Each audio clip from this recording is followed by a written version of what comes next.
Dear respected Thai, dear brothers, dear sisters, dear community, today is Saturday, the 12th of August in the year 2017, and we are in our second day of our Wake Up Earth retreat.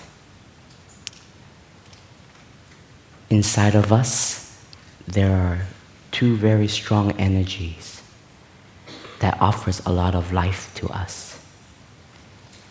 And that is the energy of love and happiness. As a child, we have experienced a lot of love. And as we grow up, we learn that we want to be able to offer love. Because when we grow, when we learn to connect, we want to offer. And what we can offer and what we truly in our heart, what we want to offer is love. But how can we love if first of all we don't know how to love ourselves?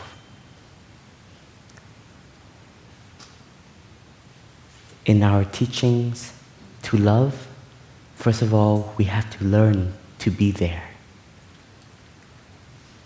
To be there, not for anyone, but to be there for ourselves. As a child, I think all of us were quite mindful. When we're happy, we smile. When we're sad, we cry. We recognize and we're able to express. But as we grow, we learn to develop protection, defenses. And slowly we lose the capacity to be in touch with ourselves, to be aware of what is going on inside of us. We don't know how we are feeling. We don't know what we are thinking. So when we come to the practice, we learn about mindfulness. And mindfulness is the energy of awareness.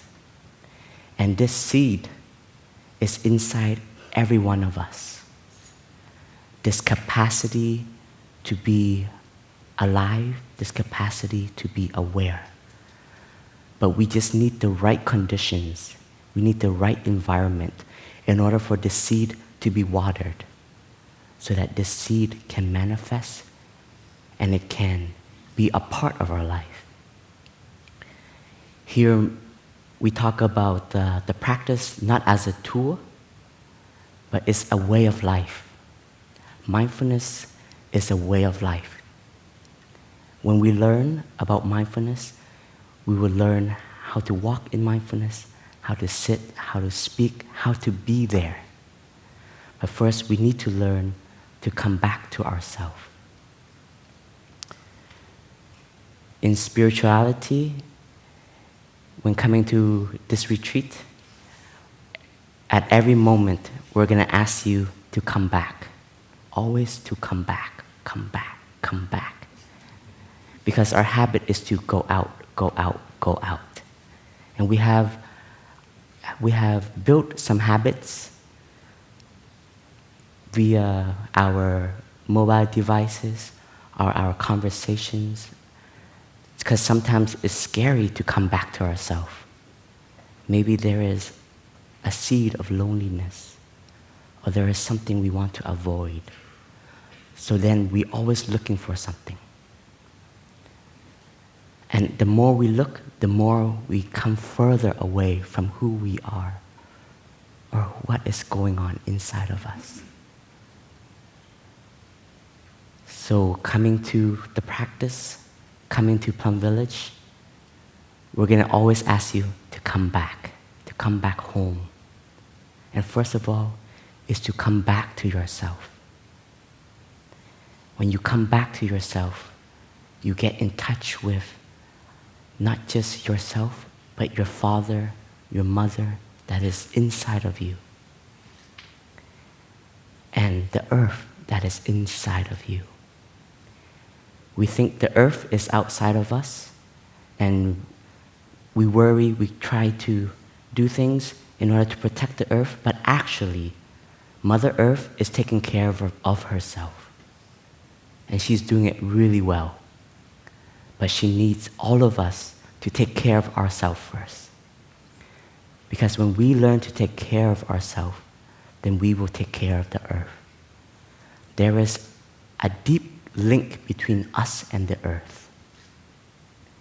And we usually think we have to do it for the earth. The earth is doing it for us already.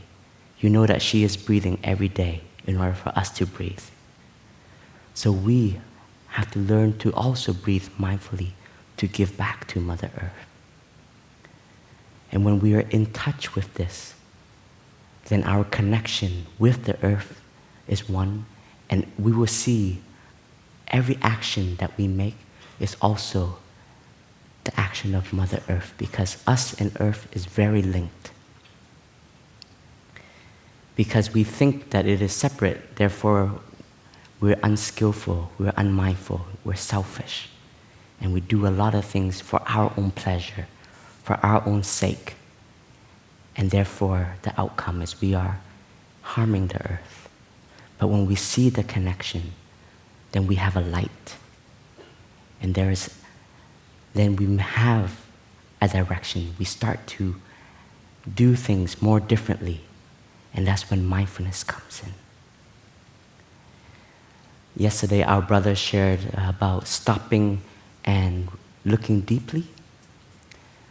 So in meditation, stopping and looking deeply is like the two wings of the bird of meditation. When you breathe in and you come back to your breath, you are stopping your mind from running away, from thinking too much. It is being linked back to your body. So therefore, there is a stopping of thinking. And when you are with your breath, the small looking deeply is the insight that comes. And you can realize, thanks to this breath, that I am alive. That is a very simple insight that we never remind ourselves how great it is to breathe and be alive. When you breathe and you know that you are alive, that is insight right there. You don't have to go very far. You don't have to meditate for 12 years, 70 years, 100 years for enlightenment. That is enlightenment. One in-breath has that power. One out-breath has that capacity to give you an insight. So as you breathe in the Plum Village, when you are at a moment you hear the sound of the bell, you stop. That is practicing one of the wings of meditation, stopping to come back to your breathing. And when you are with your breath, you come back to your body and you can feel there may be tensions that are happening inside of our body that we never gave care to. And relaxation now is a medicine. And this medicine, you actually don't have to go very far. It's right there inside of you. But we have to learn and we have to train. Relaxation is not something that you can buy. is something that you yourself have to be able to do. And in today's day, there's a lot of stress, there's a lot of worries, there's a lot of tension in relationships, in connection. And we try to love, but that love is so tense. And there's no freedom in that love. So how can we come back and learn to relax first? Our body has the capacity to heal very well. But we've lost that. You know, the animals, when they are wounded, they don't go to a hospital. Only we bring them to the vet. But they have an insight and they know how to take care. They know how to heal. They know how to retreat. We're actually learning from them how to retreat, how to take care of yourself. They don't go out hunting while they're hurt. They don't go out looking for a mate when they're hurt. But they learn to come back and to take care of themselves. So today, we will learn how to take care of ourselves, and we will learn how to come back to ourselves with the practice.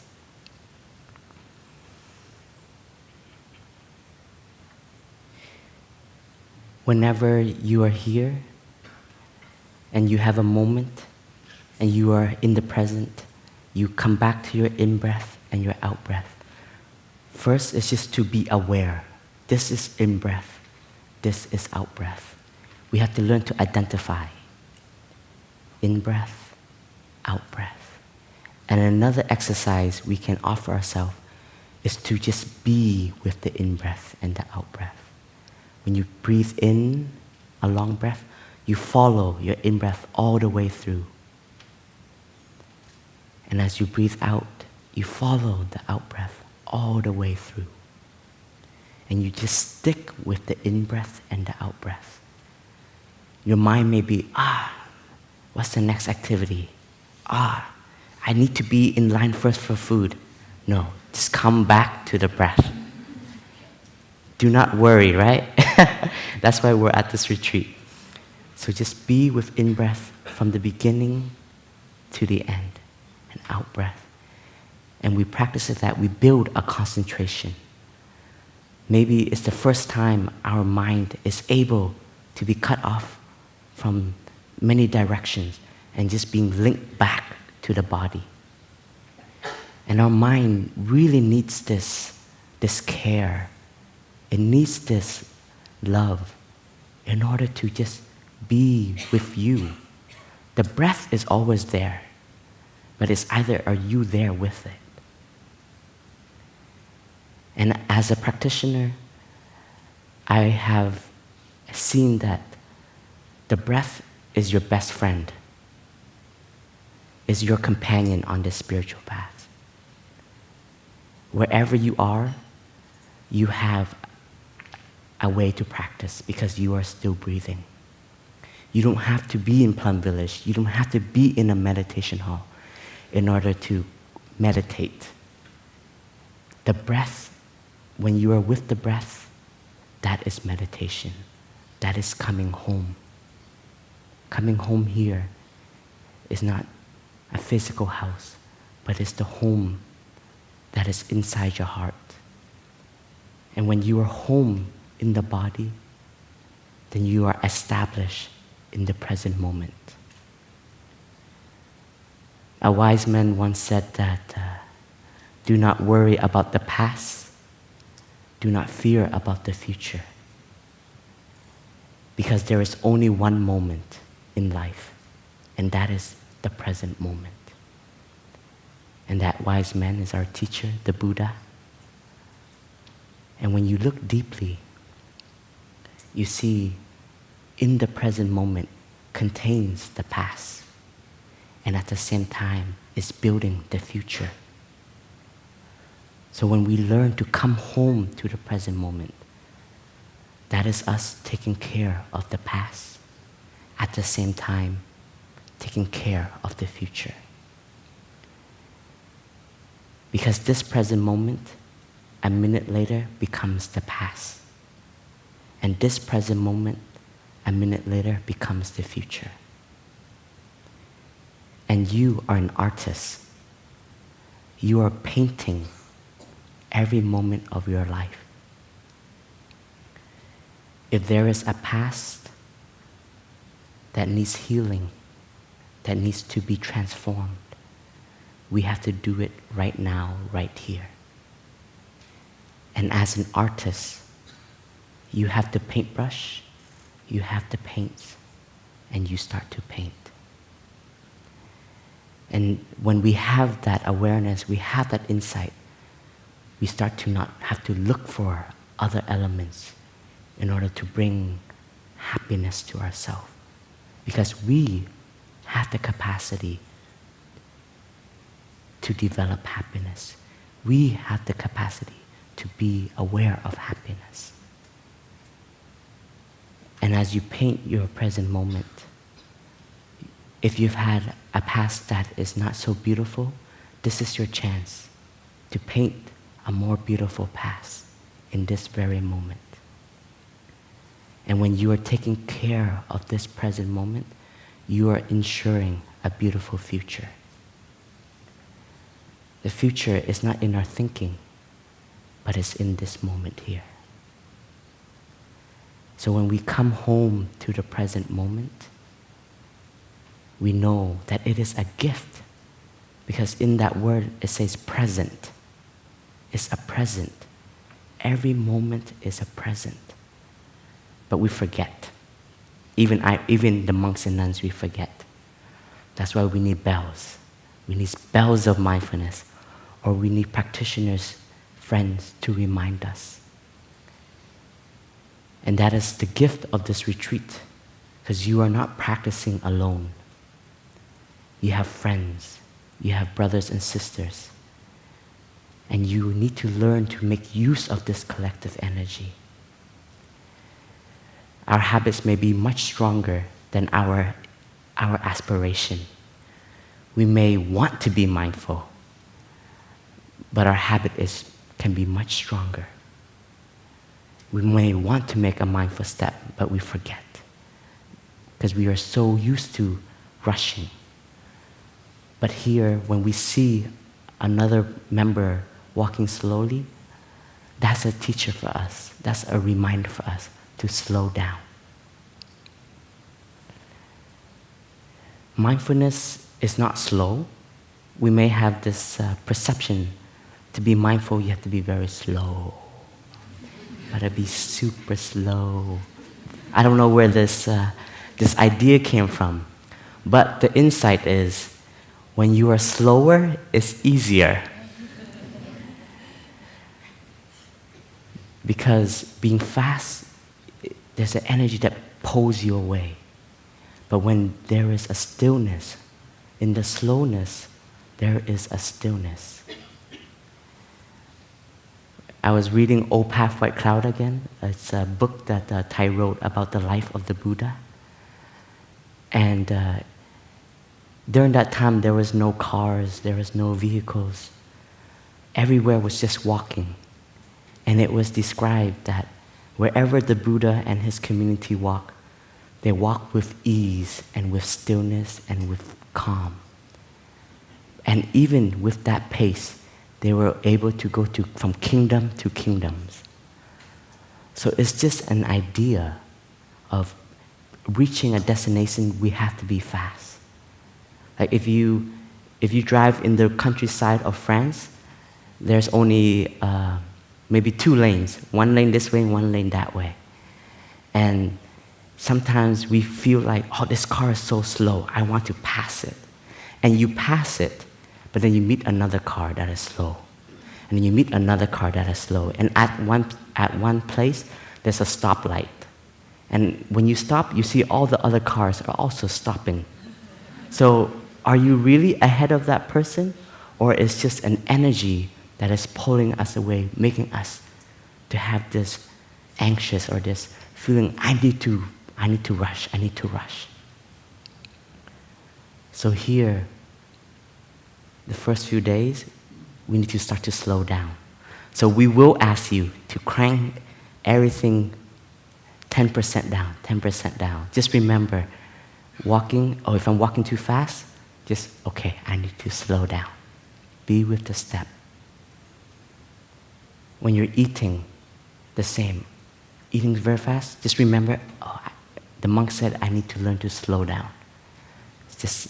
So we give ourselves this opportunity, this chance to come back and to stop as one of the wings of meditation. And action, bodily action, is very easy to be in touch with. And slowly, when we have taken care of our body, then we start to turn inwards to our feelings and our emotions. As a practitioner, we have many, many seeds inside of us that we are aware of, and there are seeds that we are not aware of. And these seeds are translated into as habits or as energies.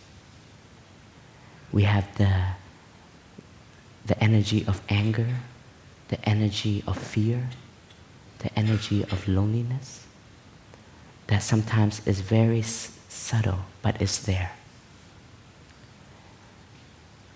But if we don't have a chance to come back home, then how can we be there for it?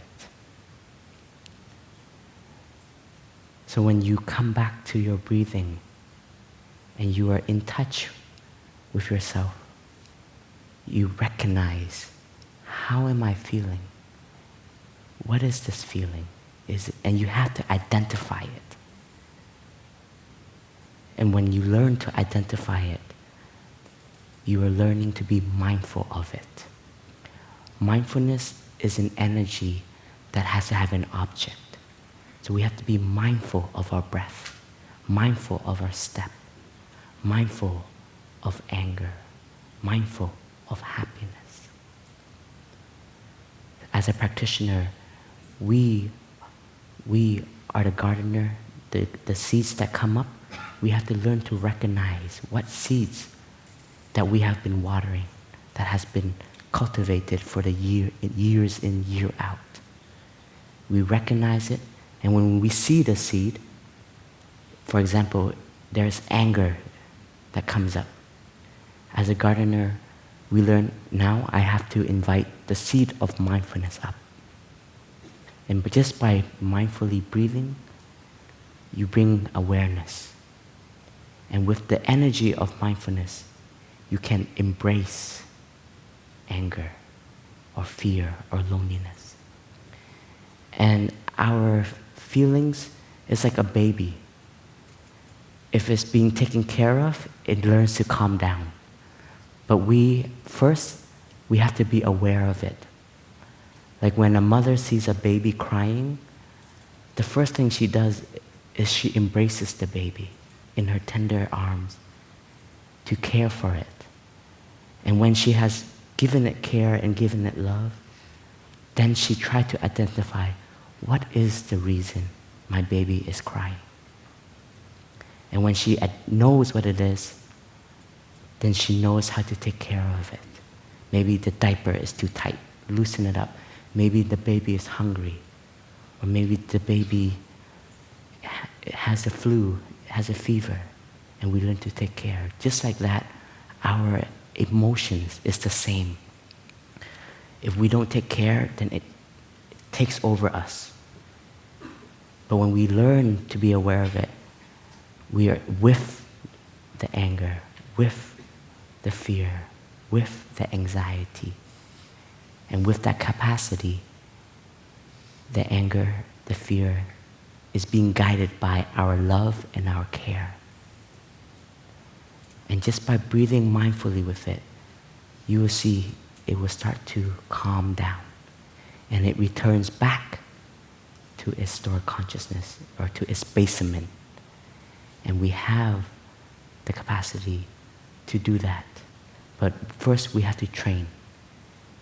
That's why the basic practice, no matter how deep you are in the spiritual path, you always come back to the very basic breath, step. And I know in among us, there are many who have been coming for years. Our Wake Up ambassadors are around us too. And even for you, we have to reconnect with just the very basic practice.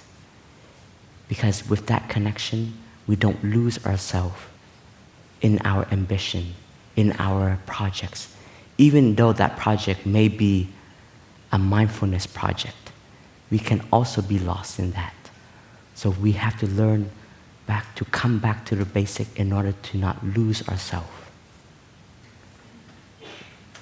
So let us come back to the in-breath and the out-breath so we connect.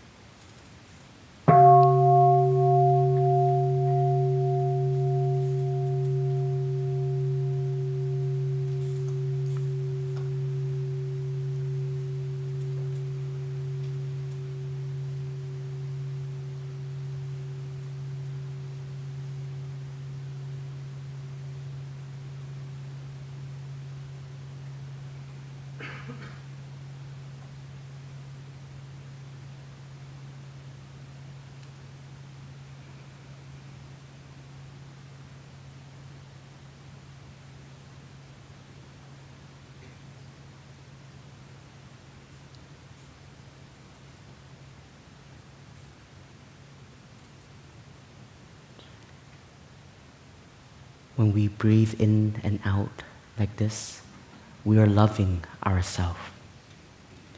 And when we are able to love ourselves, then that's when we have the capacity to love others. How can we love if we are not present? The love that we learn here is the love that is deeper than something we buy, a gift for somebody. But the love here, when there is love, there is understanding. Our definition of love is to understand. When you learn to understand, then you can see that person much more deeply. You don't only see that person's appearance, but you get to see their deep aspiration, their love, their care. And only by looking deeply can you see that. And when you learn what their deep aspiration is, what kind of support they need, then that is when you know how to love for that person. And you know how to support for that person. Sometimes our love comes with a lot of ideas.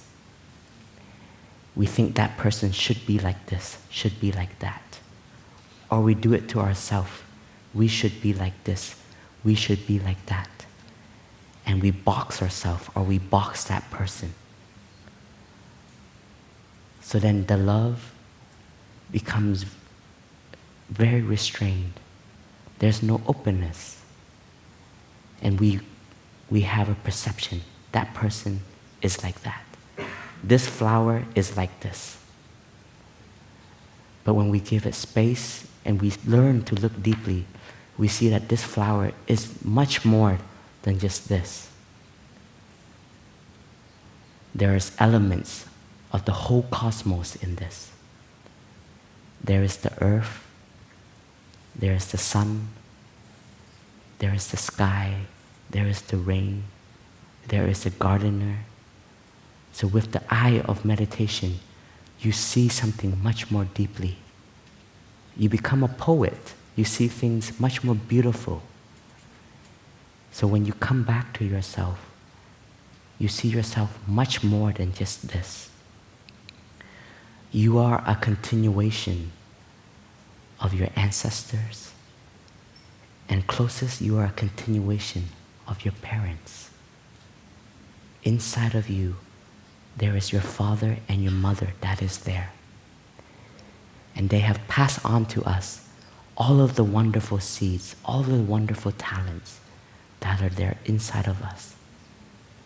But at the same time, there is also, they pass on some of the difficulties and the suffering that has come together with our life. But we don't have to fear that, because now we know how to practice and we know how to take care of. And that's what we will do every day here. We'll learn by the brothers and sisters sharing of taking care of ourselves slowly, day by day. But with the insight that we are much more than just this presence here, then we know that we don't have to be attached to this form. But there are many qualities and elements that are beautiful inside of us that we may not have been able to explore yet. There are capacity, there are seeds inside of us that lies very deep, that is very beautiful, and that can be felt, and that can be offered, and that is priceless. And that is the seed of mindfulness, the seed of love, and the seed of happiness. When you are around somebody who is happy, somehow you feel good, right? You just feel relaxed around them. You don't feel like you have to worry.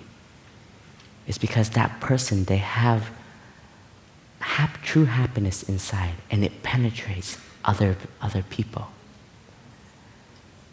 And that is a gift that you cannot buy. You cannot take that person home. I think that person will lose its happiness. So here, we also have that. And especially, that is what we can offer to our loved one. That is beyond money. And when there is true happiness, it will penetrate. And happiness is actually here and now. It may sound a little corny, but it's very true. Because when you come to this present moment, you see that your eyes are still in good condition. You can see the colors, you can see the form, you can see your loved ones. Isn't that a happiness? When you're still healthy, you can walk, you can run, you can dance, you can play soccer. Isn't that a happiness? So in Buddhism, we're going to bring you down to the most simple happiness. That is something that you can be in touch with right here, right now. And there's an exercise that we do as you come back to the present moment.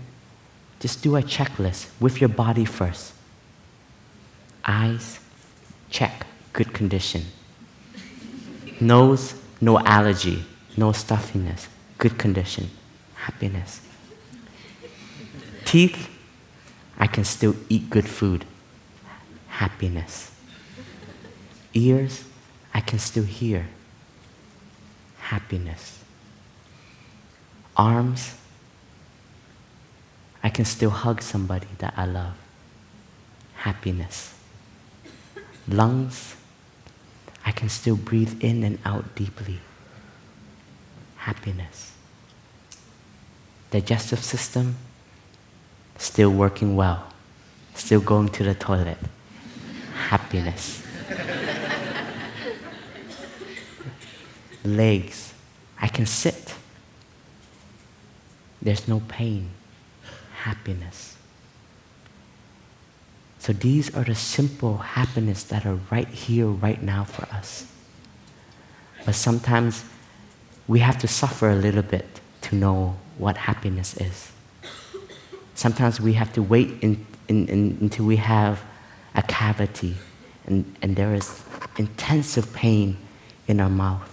And then we realize how great it is to not have a toothache, right? Or sometimes we twist our ankle. That is when we know what it is to have a healthy leg. So suffering here is okay, because suffering brings us back to what is there for us. But in order to take care of our deep suffering, we need to learn to invite happiness first. And happiness is also an idea. Sometimes we think that we have to achieve this, we have to get this diploma, or we have to be successful like this in order to be happy. So we're going to keep pushing ourselves, we're going to keep running. And when will we ever arrive at our happiness? So sometimes in order to arrive at happiness, we have to learn to let go. And there's a story during the Buddha's time.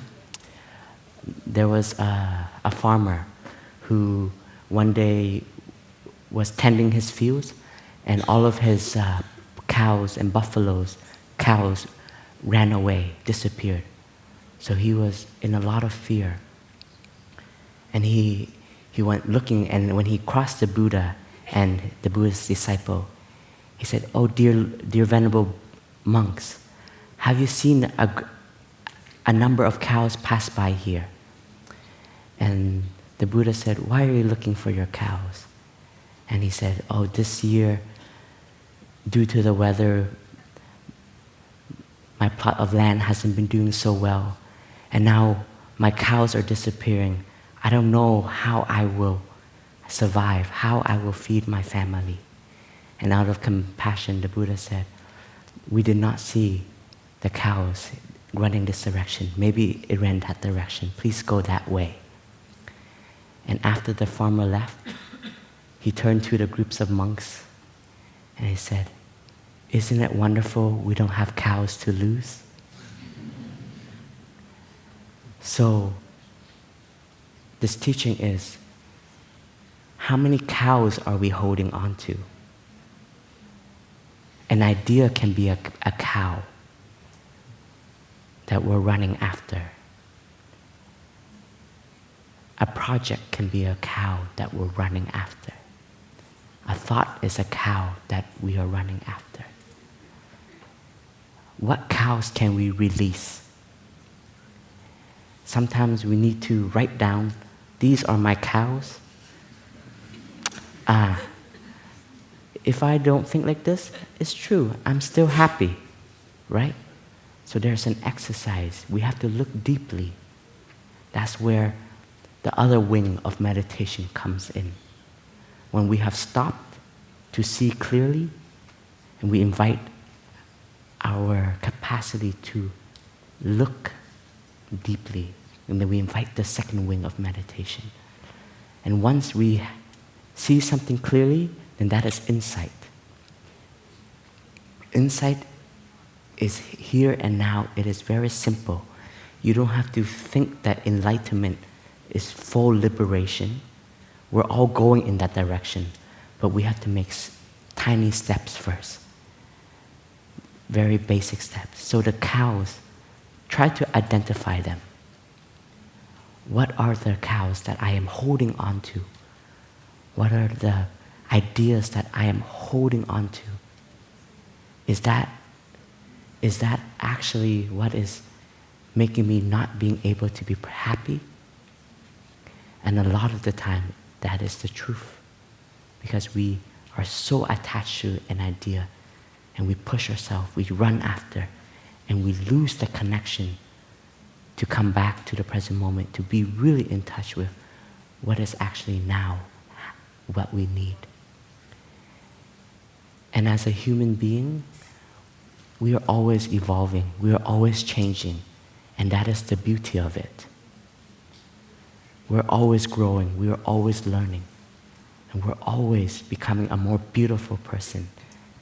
But we can only become more beautiful, more stable, more solid, is when we learn to let go of something we are attached to in order to gain something else. It's like we're walking the step, you're at step 6, and you want to get to step 7, but you have to be able to release step 6 in order to get to step 7. So sometimes, because we're so attached to something, so that attachment is holding us down. And that attachment is making us not have the capacity to love, to learn, and to grow. So happiness is not very far away. Happiness is something actually very close, and it is something that is deep inside of us. So breathe in and out with the sound of the bell.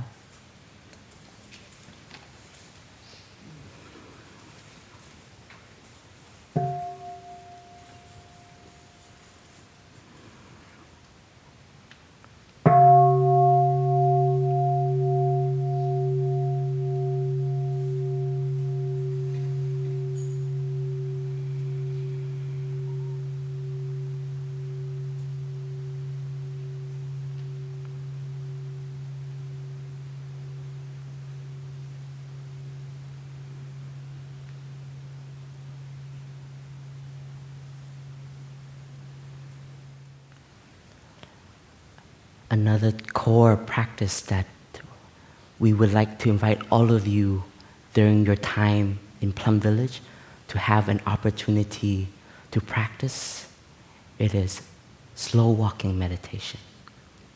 So in the mornings we have collective walking with the whole community, but there is a practice, especially if we have the habit of running or of not being able to dwell in the present moment, is slow walking meditation. And this practice, it's not in the schedule, but we do have some free time in the schedule, and you can select a distance, and it's just you and your step. And for one in-breath, you just make one step. And for one out-breath, you just make another step. And because you are in Plum Village, if you practice this, we know you are practicing slow walking, and it won't be weird.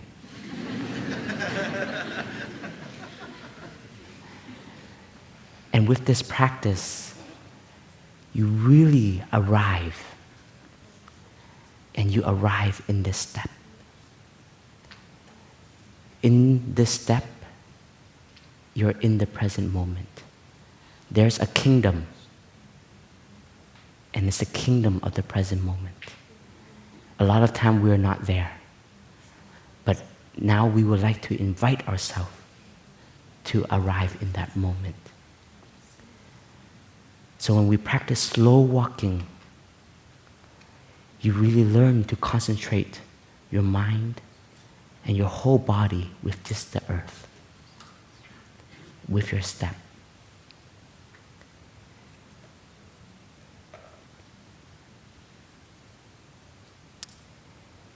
When there is stillness, there is calm, there is mindfulness.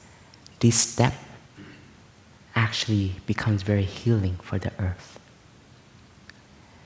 As humans, we leave many footprints behind on this planet. And a lot of the time, we leave footprints of anxiety, of fear, of rushing, of running. But there's not enough love that we're giving back. So with just a step like this, you are calming yourself. There is ease inside of you. There is stillness inside of you. And that is what you are offering back. There's always a connection between you and planet Earth, and you and your loved ones. Maybe your parents may have never had this opportunity to practice. So you are doing this for your parents. You're doing this for your whole ancestor. We're doing this for our society. So don't underestimate one in-breath or one step. It may be simple, but it's very powerful. I've been Thai's attendant for 15 years. And even in the most difficult moments in our community, or the struggles, or the suffering that comes up, mindful walking was always his anchor, was always his foundation. And because Thai has built this practice, he was able to let go and just flow with the step. So we hope that when you leave Plum Village, you will also have that practice. When you're lost, you're caught in suffering, you can come back to your step or your breath. But now I think we're all quite happy, and it's always easier to practice when you're happier. Don't wait until you suffer to practice. It may be too late. But we have to do it now when we are healthy, we are well, and there is happiness there. So when there is a free time and you feel motivated and you want to commit to this practice, you find a space. There's a lot of nature around here. You can say from here to that tree, every step I make, I want to be present. And you really bring all your love, your energy, your awareness to just that breath, that step. You feel the contact of the earth and feel as your leg lifts as it's making the next step.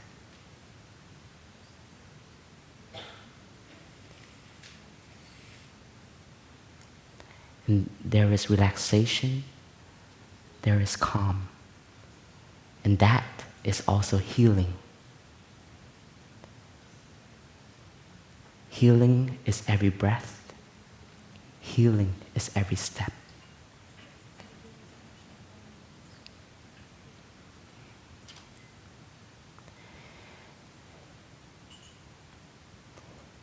In Plum Village, we have a few mantras that we say in order to offer our love. And the first one is, I am here for you.